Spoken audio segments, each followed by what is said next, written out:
that we are on unceded Aboriginal land. And I'd also like to acknowledge the Murrumbidgee peoples of Latroita, Tasmania, whose lands I live on. Sovereignty was never ceded, and they were the first resistance groups in this land. So what does that have to do with animals? We often open these marches with acknowledgements of country, and we do get that question. This is an animal rights march. Why the acknowledgement? Well, apart from the fact of the decency and respect, it is integrally connected to the animal liberation struggle. You see, animals were used as tools of colonisation and continue to be used as tools of colonisation since the moment that the fleets landed here. Sheep were sent over to be, of course, meat and wool, to create the nation that was raised on the sheep's back, as we've all heard. Many of the sheep that were first sent out here died on the voyages, the first true horrors of live export in this continent. Others died on the land because they weren't adapted to this particular climate or landscape. And as a result, they suffered terribly until the merino was brought to Australia. The sheep who is now the iconic Australian ideal.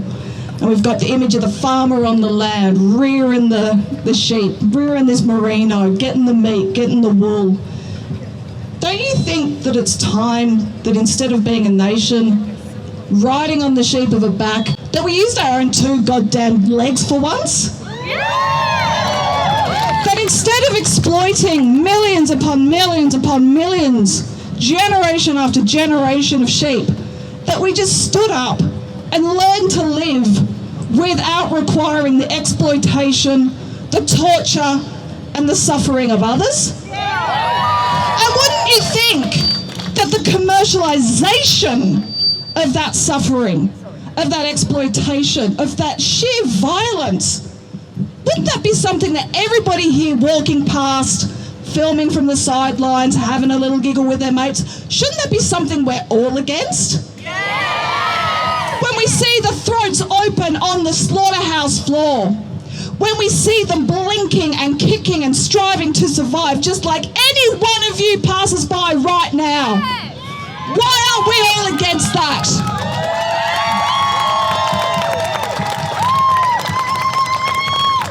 And you know, when we look at the environmental impacts of animal agriculture, of course we know that animal agriculture is the leading driver of deforestation and species extinction across the globe. From Queensland to Tasmania to the goddamn Amazon, it's everywhere. So where are you, climate activists? Where are the forest defenders? I work with forest defenders. I love forest defenders. I've been arrested alongside so many of my forest defender comrades. I work with the BBF, all of the camps, all of the events, vegan. But where are they all in mass? If we can get 20 people locking on in an office, why aren't you standing with us in front of a slaughterhouse? It is all interconnected.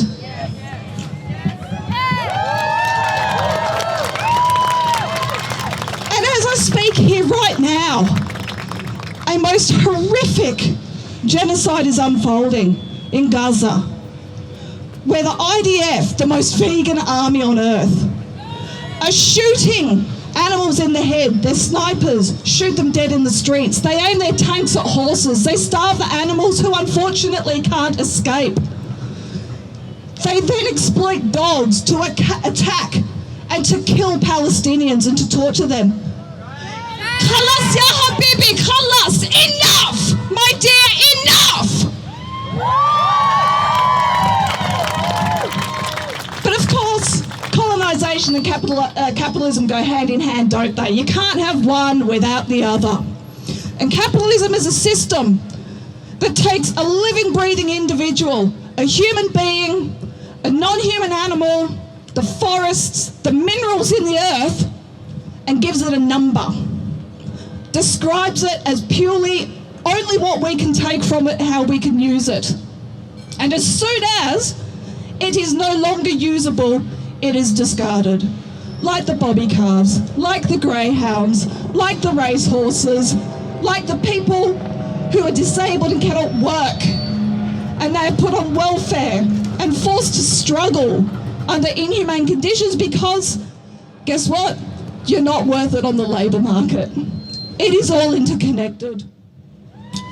And so when we look at, animals as numbers, back in 2017 I founded Tasmanian Animal Save, and it was the first most radical action I'd ever taken in my life. We stopped trucks outside slaughterhouses, and I met a sheep for the first time who was being taken into slaughter. They had the number 1043, which I had a friend tattoo into my skin, roughly, because this sheep never got the privilege of a gentle tattoo done in a nice clean environment. They got an ear tag punched through their fucking flesh, which they then had to wear for the rest of their short life until it was ripped from them in a slaughterhouse.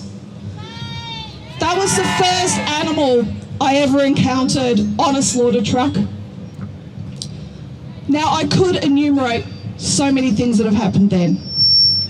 Many of you people know the activism I've engaged in. Many of you have been there. Many of you have been instrumental in taking me along for that journey, and I thank you. Because I'm not content to stand outside slaughterhouses anymore. I want to be in there. I want to be locked on in there. And we did at Benalla. We locked on, and Victoria Police kicked the shit out of me. They bruised my flesh.